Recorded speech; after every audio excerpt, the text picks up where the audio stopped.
Hello and welcome to another week of Crystal Confab. I sometimes get wondering if I was to discover a crystal, would everyone call it barrelite instead of barrelite, mispronouncing my name? Well, today we're going to talk about another crystal that poor Johann Arfvedson probably gets rather upset often because he was the Swedish chemist who discovered Arfvedsonite, the crystal that we're going to be exploring today.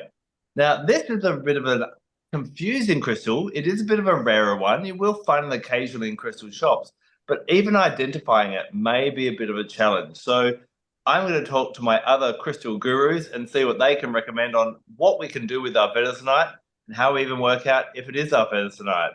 So here I have two different crystals that are in my hand. They're both black. They're both sparkly.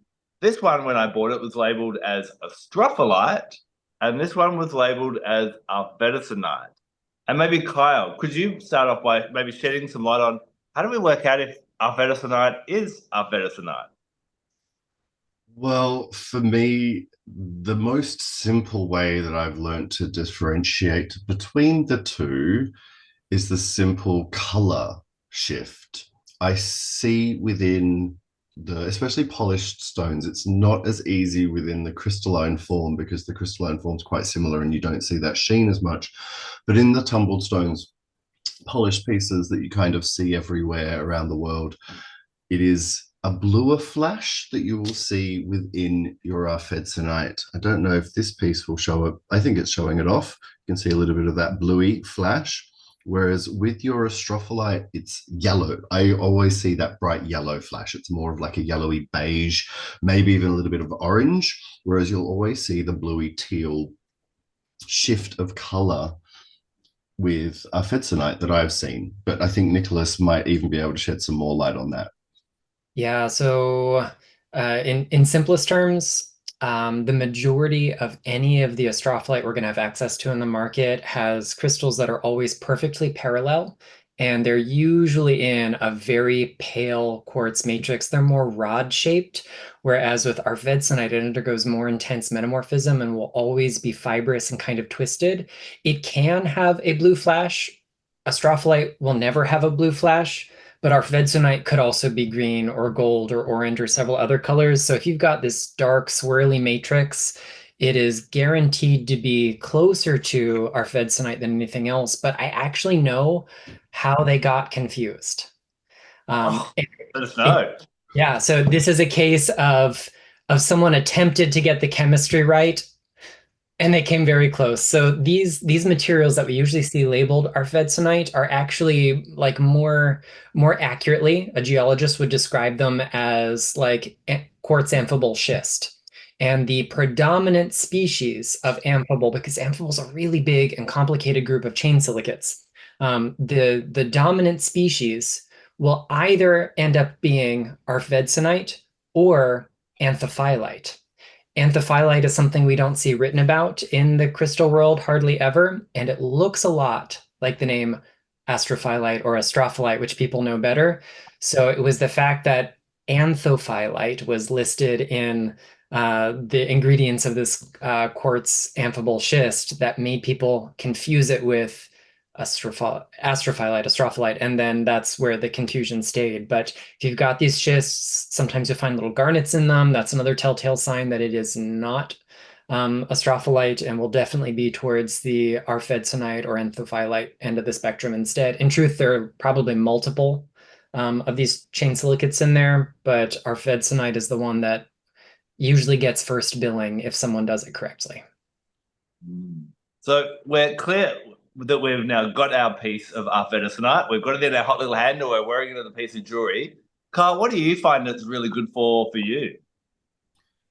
For me, it's been a really incredible stone that's helped me on my journey, that's really allowed me to be able to be comfortable losing myself. That's been part of my journey, is really allowing myself that permission to not be as much of a control freak as I like to be, because I'm a total control freak and I love to know all the answers and I love to know everything that's happening and I love to know why and the ins and the outs. And it is a stone that came to me in a period of my life where it was like, let go with the flow and enjoy yourself. I literally found this beautiful heart on my trip to Europe.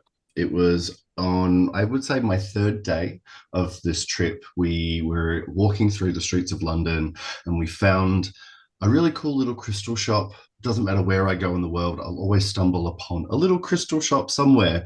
And this just had the littlest glint of light on it in the corner. And I'd never seen Arfvedsonite written. I couldn't pronounce it when I first read it. I think I tripped it up when I picked it up, and I was like, I have no idea what you are, but I need to bring you home with me.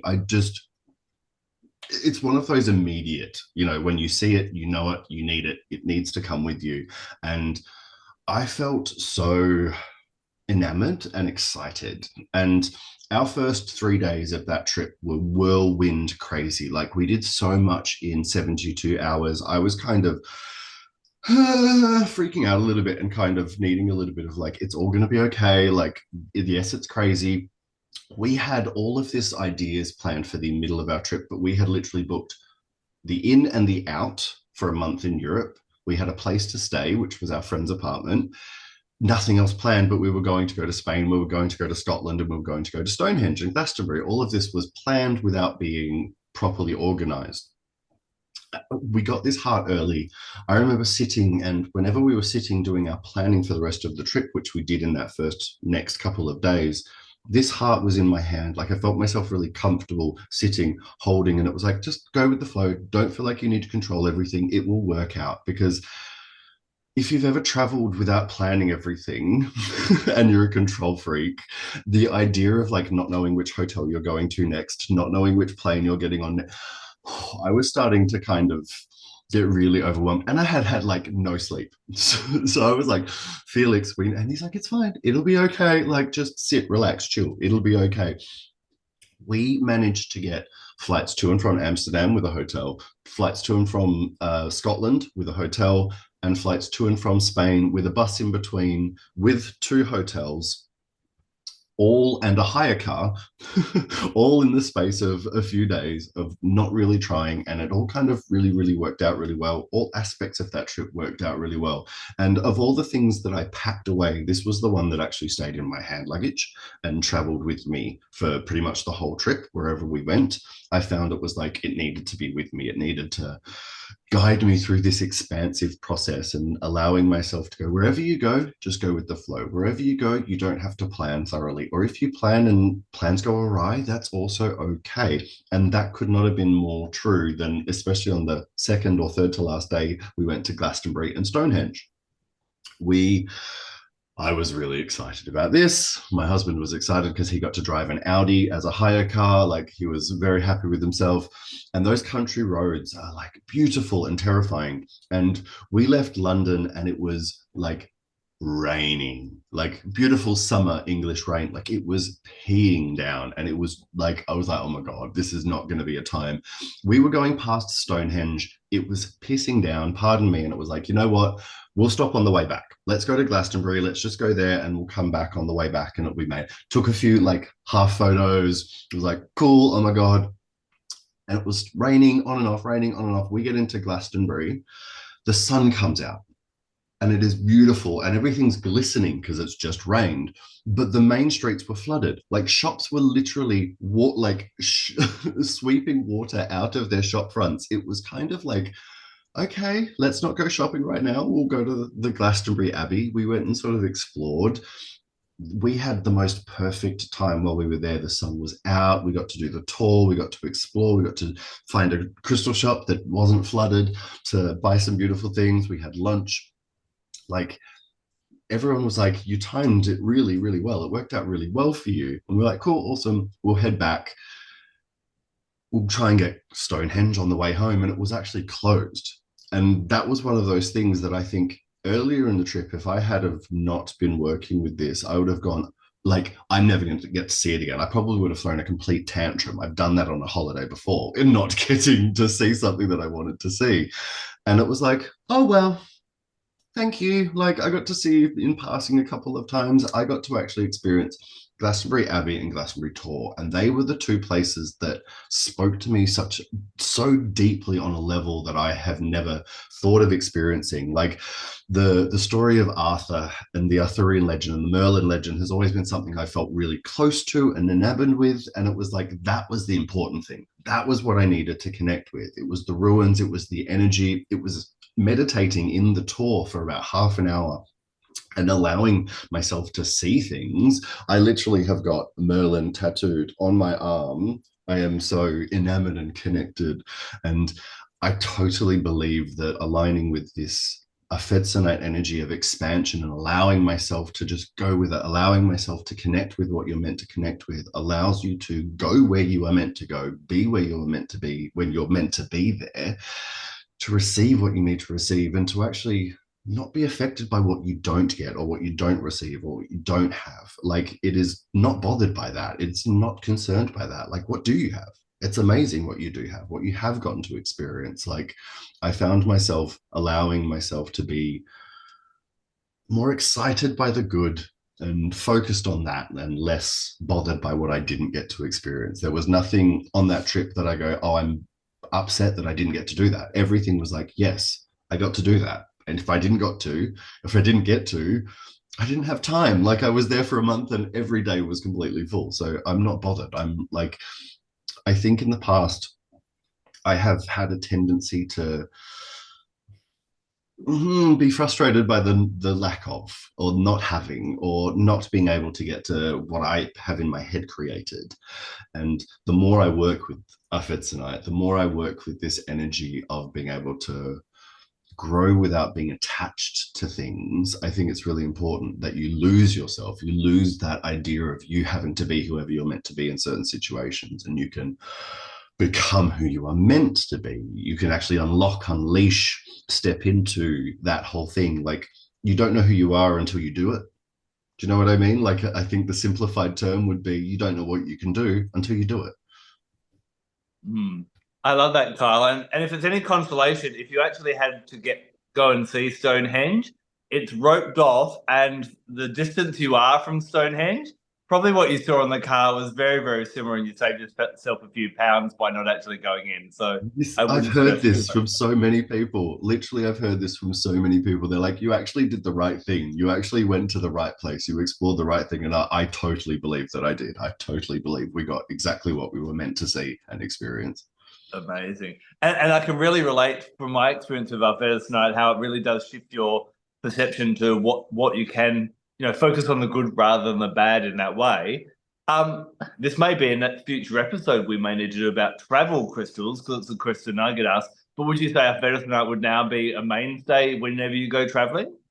So I have this mala bead kind of strand of Arfvedsonite that I've acquired, and this is the one that I travel with because I find it really easy to do that with and hold and just connect, and I find it really, really supportive. The heart is lovely, but it likes to stay home. It works in a very certain grid, and it likes to stay in that grid doing what it needs to do unless I pick it up, whereas this little strand comes with me now wherever I travel. And as someone who suffers such high anxiety, I find it really helpful to have that tactile thing to hold as well.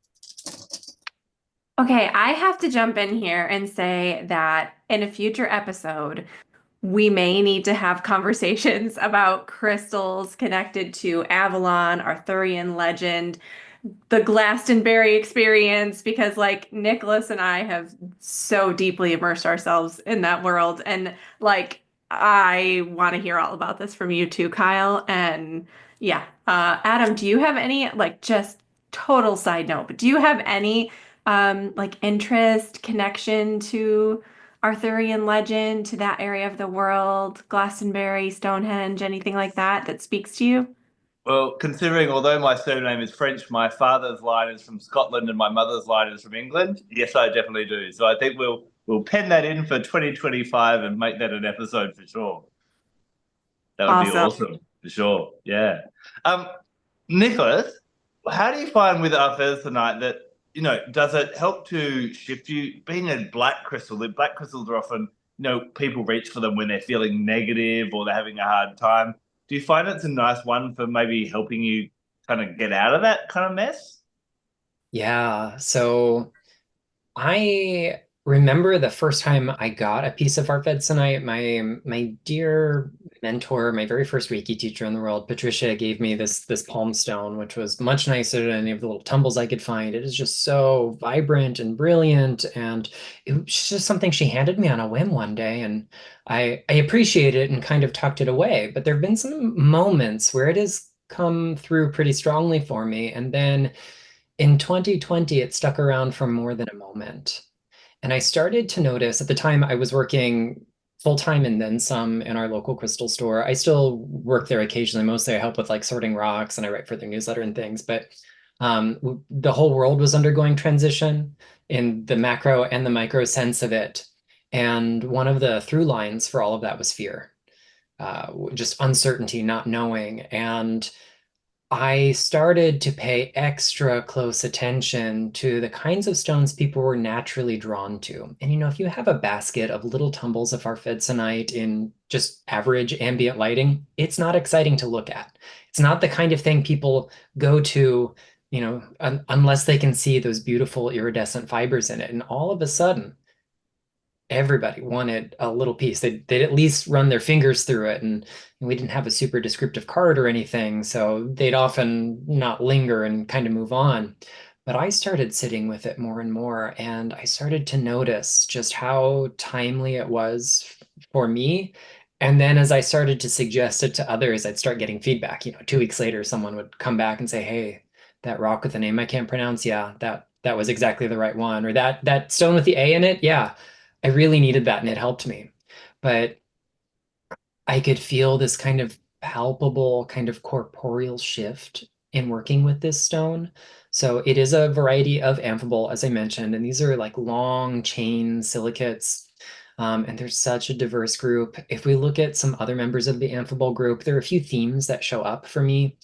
Things like past life recall, repressed memories, releasing trauma. So many of them were formed through metamorphic activities. And so, this kind of uh, quartz amphibole schist that we find the Arfvedsonite in has gone through like pretty intense metamorphism, like the squeezing together of different rocks through tectonic movement and the making of mountains and sometimes contact metamorphism from heat. But it's been through the ringer. It has seen it all, it has done it all, and it has actually come out more beautiful, more transformed. The fact that those pressures enabled it to reorganize itself in such a way that it is more resplendent to us. So one of the patterns that it addresses, one of the ways it addresses the pattern of fear, maybe is a better way to say this, is that it helps to replace it with curiosity. Instead of going, "Oh, what's going to happen next?" It's, "Oh, what's going to happen next?" And that shift is sometimes enough to just stop the anxiety response, to stop the panic response. It doesn't make things magically better. Arfvedsonite's not going to like make the world a kinder, gentler place instantaneously for you, but it gives you that pause between action and reaction where you can choose which channel you want to use to approach it. This can give us a sense of being more adaptable, more confident, more creative during periods of change, transition, change, upheaval, whatever you want to call it. When fear subsides, we've got this opportunity to sink, to see things more clearly, to feel ourselves more authentically. I think it's also a really good ally for communication. When we're undergoing those stressful periods, if we don't have that syncope, that beat, then we just blurt things out.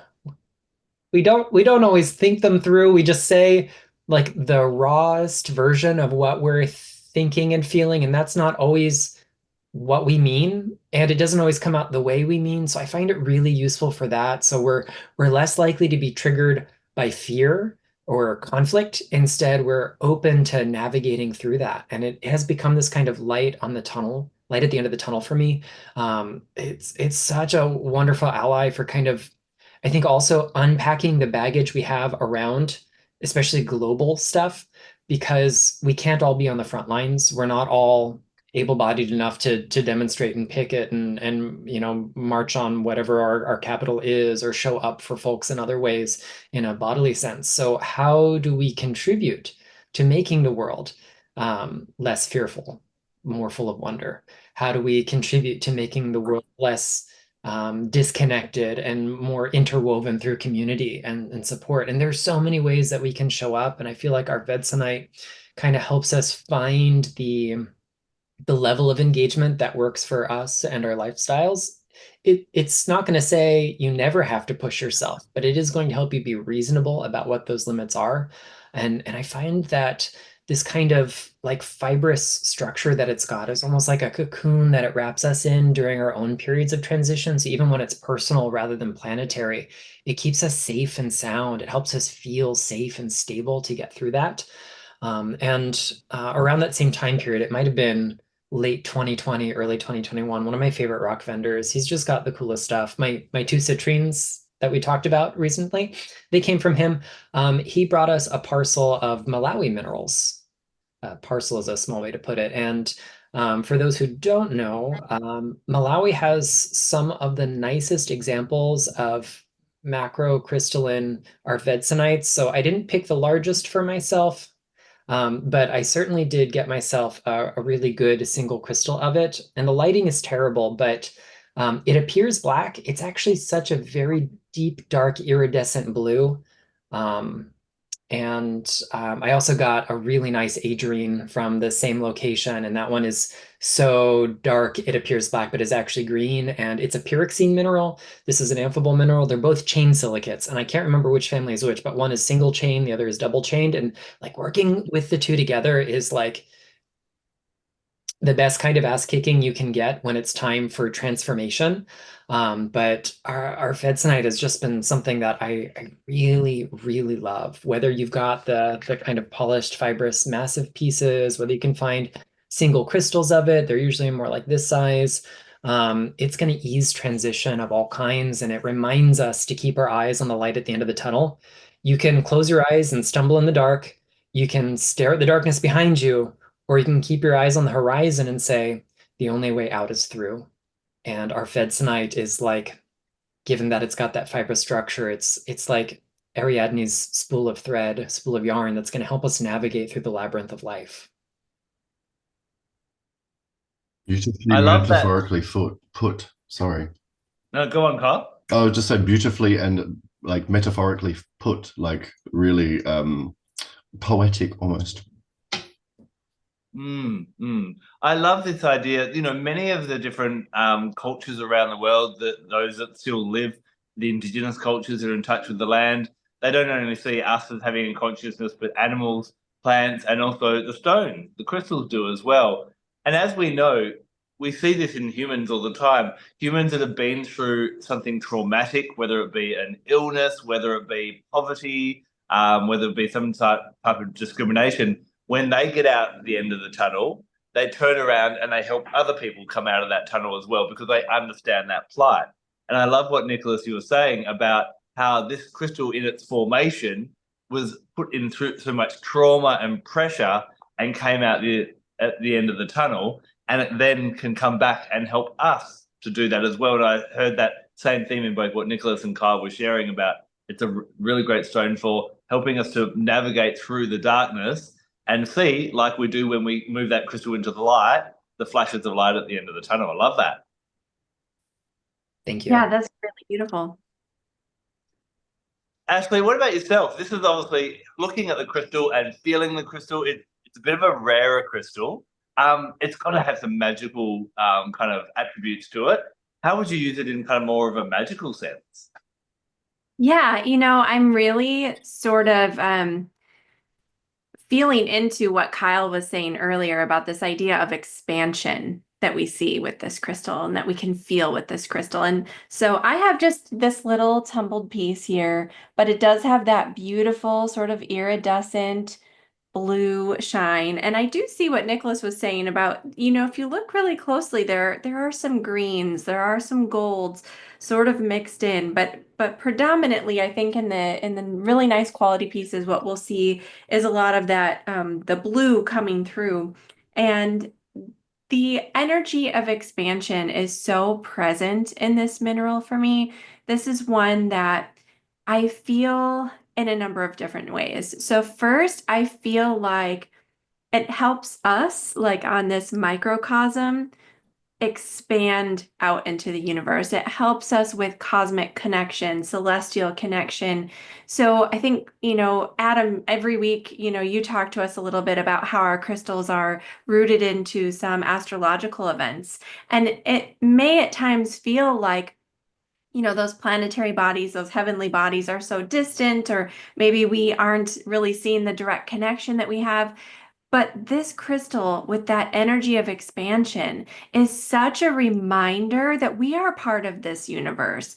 That, even on our little individual microcosm level, we still have a role to play. We're still very much influenced by those energies that surround us, and we're very much connected to them. I mean, think about how much your big three play such an important role in your life, right? Dictating your personality and how you show up in the world and things like that. So this crystal, with its energy of expansion, I think opens us up more to those planetary influences, which can sometimes feel subtle, can sometimes feel really intense. But when we want to understand them better, when we want to open ourselves up a little more so that we can get a better idea for, well, how am I affected by current astrological events? How do I connect with the energy of Saturn or Venus or whatever it is? This is a crystal that can assist you in that process. And I think wearing it as jewelry, particularly a strand of beads like the beautiful ones that Kyle showed us, is a great way to do this, because it's just having it in your field of energy, in your presence, to remind you that, okay, every time I am making contact with this crystal, every time I notice this crystal, it's a reminder for me to sort of check in with how I'm feeling about these really big cosmic influences on my life. And it's just a practice of cultivating awareness and noticing that I think really comes through with this crystal. The other way that this stone is really related to expansion is through the expansion of our personal power, the expansion of our magic and our magical workings. So this is a stone that I love to have with me for spell work. Like, if I think of, say, like that, I'm really into the tarot. If I think of the tarot and I think of the card of the magician, like, this is one of the crystals that I feel would so strongly anchor in that archetype of the magician. And similar to Kyle, I also have a little heart. And the heart shape is usually not one that I gravitate toward, but I was so connected to this. And I think it's because in our magical practices, if you do any type of spell work, and you may not even call it this, but maybe you create a crystal grid. For me, that's a type of spell work. That's weaving some magic together. Maybe you do some candle magic. Maybe you work with herbs. Maybe you do astrology. All these things are types of weaving the threads of magic together in the universe. And so, because magic is such a personal thing, because so much of it comes from the heart, I love this heart-shaped Arfvedsonite for connecting with that magical practice and helping it expand. So when you're creating that big magic that you are sending out into the universe through whatever you want to call it, however you want to phrase it, intention, manifesting, or just like direct connection with the divine, with the land, with God, goddess, the universe. This is a crystal that I just feel like gets that intention, that energy going. It gets things flowing. It gets that energy raised when you're creating this type of magic. And so I love personally creating a little circle of some Arfvedsonite tumbled stones, and they're pretty affordable. They're maybe not the most common, like we've mentioned, but your average rock shop will carry this because it's fairly widely available. And so even if you just got as little as 3 stones to make a little triangle, or 4 stones or 5 stones, make some sort of container of those tumbled stones. charge up your magical objects, your ritual objects in the center of that stone circle, kind of like a little grid or a little bit like a little mini Stonehenge. So putting those objects inside that circle, this could be maybe an instrument, something that you use, a bell, a chime, a drum. This could be a wand. This could be a candle that you're going to work with. This could be some herbs or even other crystals that you'd like to incorporate into your practice. And just let that sort of energizing, amplifying, expansive energy of Arfvedsonite lift those objects up, raise that energy before you work with them, and then bring one of those stones to your heart, hold it over your heart, and feel that magic and intention that you want to create go into that stone. And I think this is one of the simplest ways that we can connect with that really big energy of Arfvedsonite. I loved how you tied in the tarot with Arfvedsonite and the magician card. One part of the symbolism I love on the magician card is that on that table in front of him, he has a sword, a wand, a pentacle, and a cup, which represents the four aspects of our body, our heart, our mind, and our spirit. And it's kind of, once we can control all these, we have, we can create our universe. Thinking about what Nicholas and Kyle have said as well, Ashley, do you think that Arfvedsonite is one that kind of basically helps us get our shit in order in all aspects so that we do have a bit more control in our lives? I would definitely say so. I mean, I think when we're doing that kind of big magic, especially, we typically do have a pretty clear intention. We typically do have a lot of direction. And so you kind of have to have it pulled together in order to do that sort of thing. And if you don't know what that is yet, say you're like, I feel like I'm on the precipice. I know big change is coming. I know there's transformation on the horizon, but I don't know where it's headed. Like Nicholas said, that uncertainty piece. This really helps bring things into alignment and give you that clarity so that you can go forward with the next piece. And Kyle, I think you had something you wanted to add earlier. Yeah, it's basically aligning to what you were saying and bringing everything together. For me, Arfvedsonite doesn't have like it's not one of the elements, it's all of the elements together. I find Arfvedsonite has that storm, ether, all of the elements together vibe where it is a bit of air, a bit of fire, a bit of water, a bit of earth. How do you bring it all together? How can you bring your physical body, your thoughts, your emotions, and your creativity all together? How can you be a bit more lateral? How can you be a little less rigid in what you're doing? So just aligning and cheering on exactly what you're saying, basically. I definitely feel that. And it has such an alchemical energy, right? From the coming together of all those elements. And that's one thing I love about it. But Adam, I mentioned a little bit of this like cosmic connection. You had a bit of cosmic connection that you wanted to share about this stone with us too. Of course, there's always something happening in the skies. And this week, of course, it's a new moon in Capricorn. Now, a little hack for everyone. Whatever sign the new moon is in is the sign that's also celebrating their birthday. So if you know any Capricorns at the moment, make sure you reach out to them because you've either forgotten their birthday or their birthday is coming very, very soon. So we have our new moon in Capricorn. Capricorn governs the aspect of our lives, which is the public aspect. Traditionally, it's to do with your job, your career, your profession. But I also like to extend that a little bit and think about our legacy. Once you have been and gone, what will the world remember you as? Now, the opposing sign is Cancer. Cancer is about your house, your home, your family, and what your inner circle is all about. This is what everyone else knows about. So at the moment, you are seeing Adam, Kyle, Ashley, and Nicholas in our Capricorn forms. You're not hearing our deepest, darkest secrets, but you're seeing what we give out to the world and what we produce. So a new moon, of course, is always a time of contemplation, of kind of redirecting the sails and kind of resetting where we want to go. The new moon in Capricorn is always at the kind of around this period of the end of one year and the start of another year. And it's interesting because a lot of people do. They start the new year and they're like, right, I'm quitting my job. Right, I'm changing my profession. All those types of things. Now, if you reflect back on what we've been discussing throughout this episode, it's all been about changing our attitude, about navigating through things with ease, manifesting what we want, and that all ties in really, really beautifully with the new moon in Capricorn. Now, I also think of Arfvedsonite as being like the gatekeeper or the guardian. And we can get to the end of the year, and even before we started recording today, we were kind of just catching up on how everyone's week was. And I was saying how I've been trying to work on my manuscript for my next book, and the amount of meetings and interruptions I've had, I haven't even opened the file. And this is where Arfvedsonite can be really great. By gridding it around your space or even by wearing it, it helps you to focus on what you want to achieve.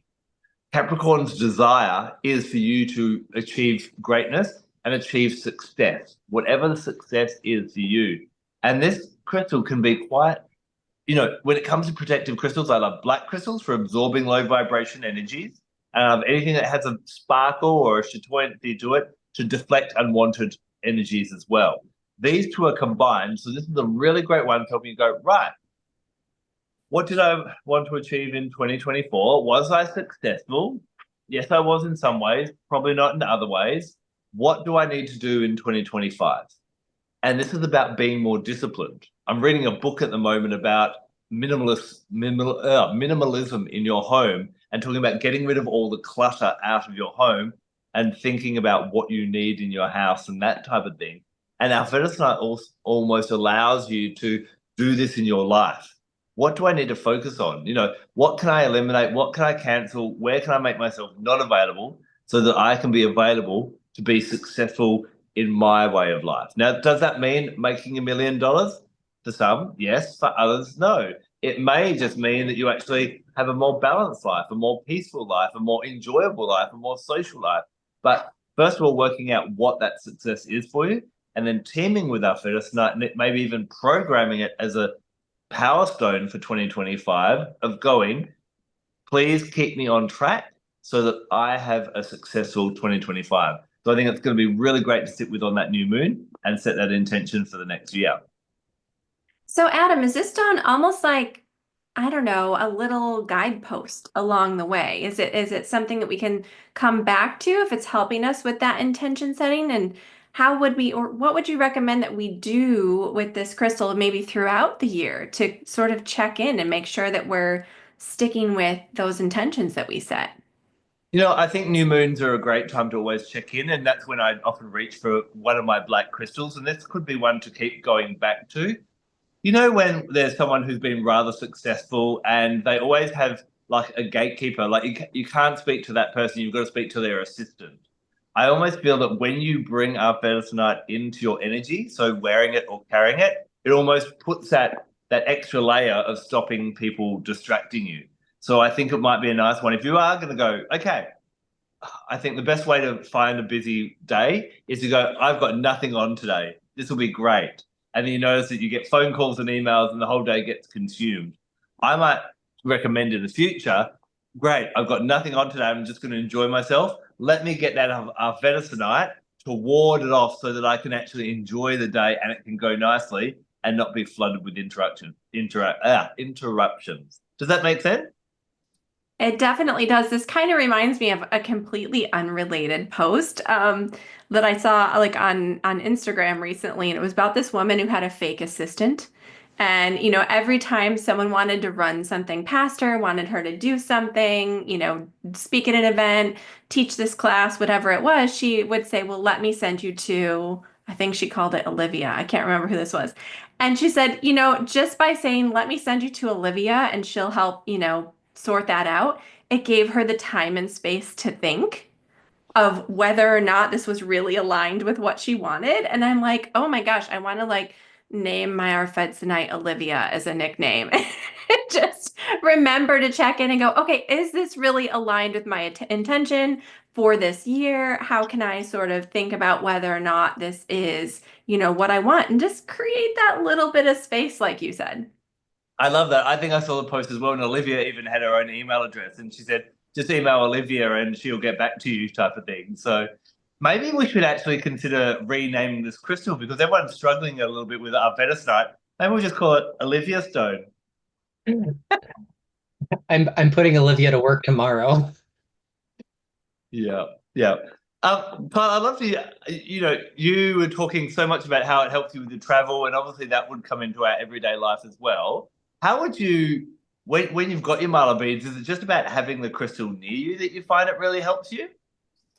Yeah, it's one of those action driven, like when I'm doing the thing with the thing, it reminds me of the thing, if that makes sense, like to simplify it down to basic English. But I think because the connection that I had with it was so immediate and so deep, I think it doesn't matter which piece I pick up, it's going to drive me forward in that way. But I think if you also remember, so much of our Arfvedsonite has garnet in it. And garnet is such a supportive, nurturing, energizing, perfect stone for our human selves. And it reminds us what we need. I think that combination gives it a really great base to work from. So if you find yourself with it, remind that there's also other things going on in it. So it's not just the Arfvedsonite that's driving you forward. There's a few other things happening within it that are supporting you as well.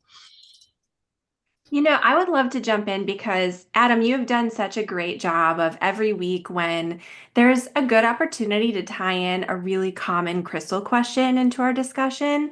And so I would like to jump in with one this week, which is, gents, I would love to know what are some of your other favorite crystals for safe travel? Because this is actually a question I get quite a bit. Nicholas, do you have any suggestions of crystals that are good for travel?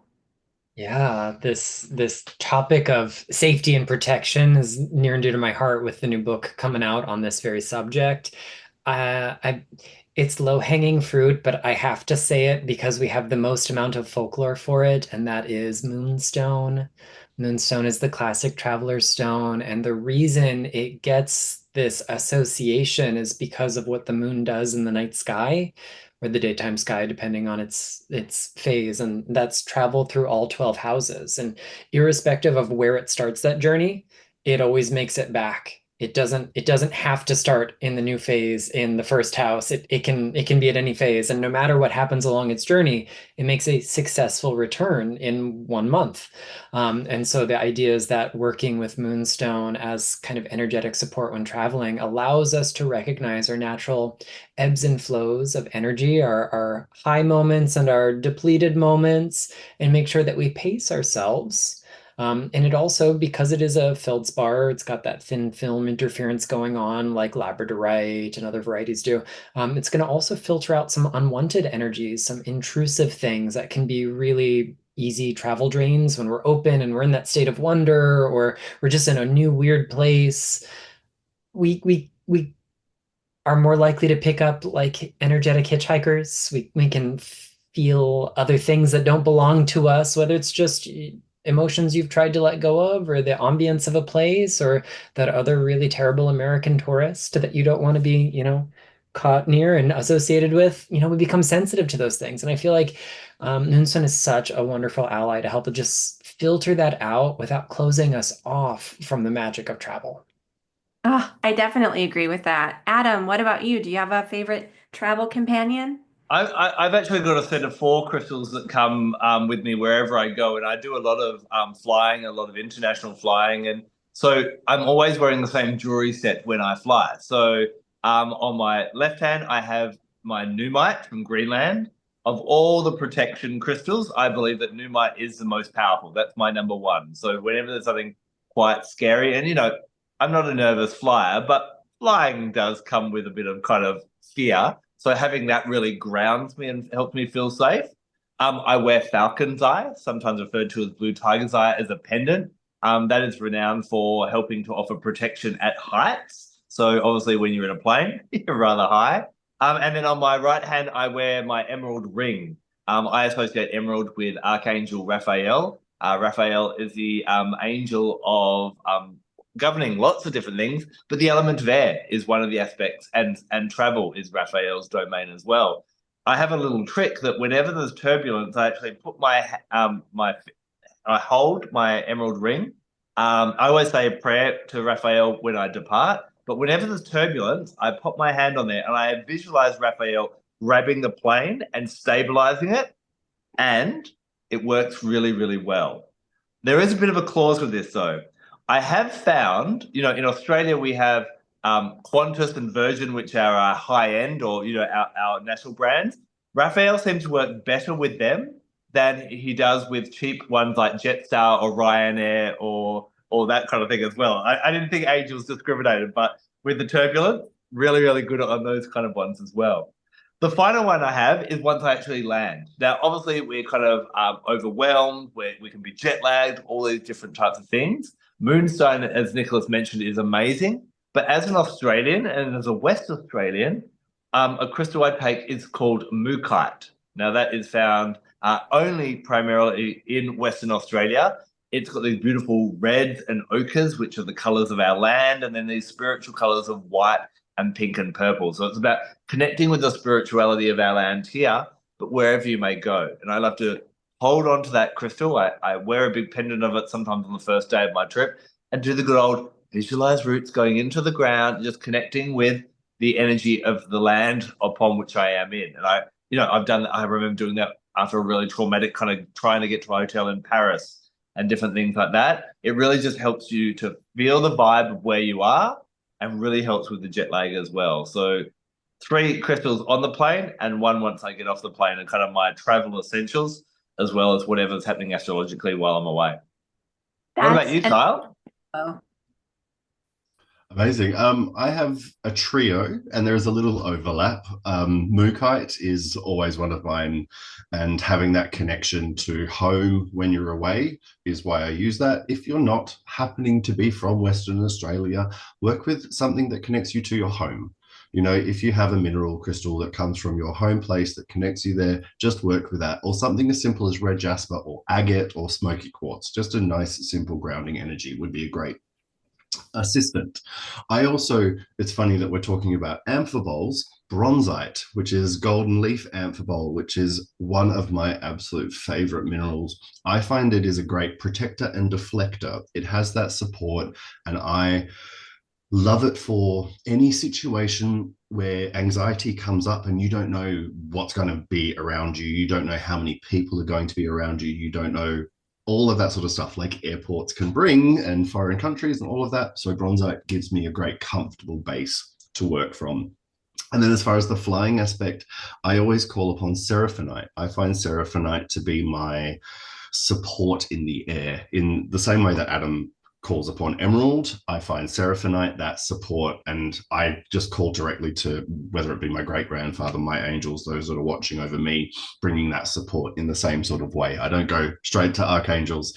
I just go to my personal angels with seraphonite, but pretty much the same idea. I love that you mentioned bronzite, which is a crystal that doesn't get too much attention.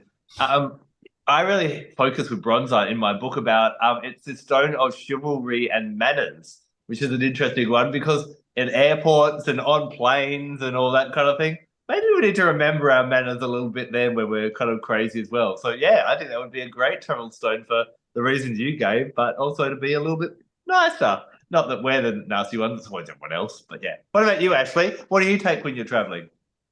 Yeah, so I'm definitely a moonstone person. Also, there is a beautiful type of sort of peach moonstone that comes from right here in Wisconsin. It's called Wausau moonstone, and I usually have a piece of that with me when I travel, but I actually always have a little organza bag in the glove box in my car of a Wausau moonstone, a rainbow moonstone, because, that vibrant, flashy energy kind of putting out that little protective barrier, but then also a blue chalcedony. This is one of my personal favorites because I think it just sort of slows everything down. So when people are in that space where they're driving, they're rushing around, zipping through traffic, it's just like that little bubble for me of just take the deep breath, travel safely, get to your destination safe and sound.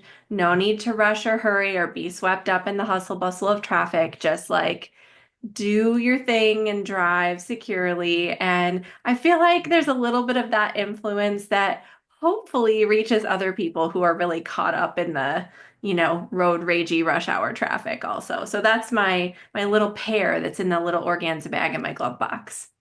Consider blue chalcedony added to my Mercury retrograde Survival kit.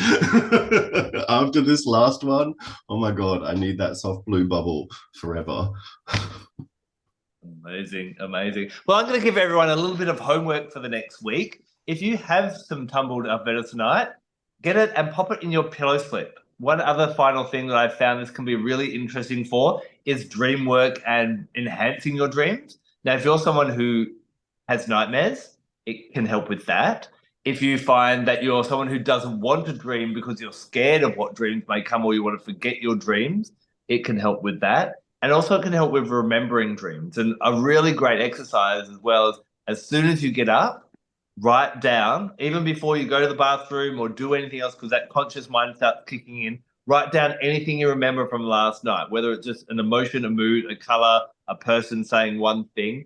And that will actually help you over time to remember more and more of your dream. But see how you go for a week's worth of having Arfvedsonite in your pillow slip. There are different crystals that I've experimented with throughout the years. Quantum Quattro, I did this with a group and none of us could actually make it through 7 nights of Quantum Quattro in our pillow slip, but we'll cover that at a later date. But Arfvedsonite's one to have a play with and see how you go. And let us know in the comment section below what you noticed so we can all learn from each other as well. Well, I think we've done Arfvedsonite good and proper, and hopefully if you're traveling around this time, you've got a few extra tips as well. We'll be back next week to dive into another amazing gift from Mother Earth. Until then, get that Arfvedsonite into your pillow slip, and we'll talk to you next week. Take care and blessed be.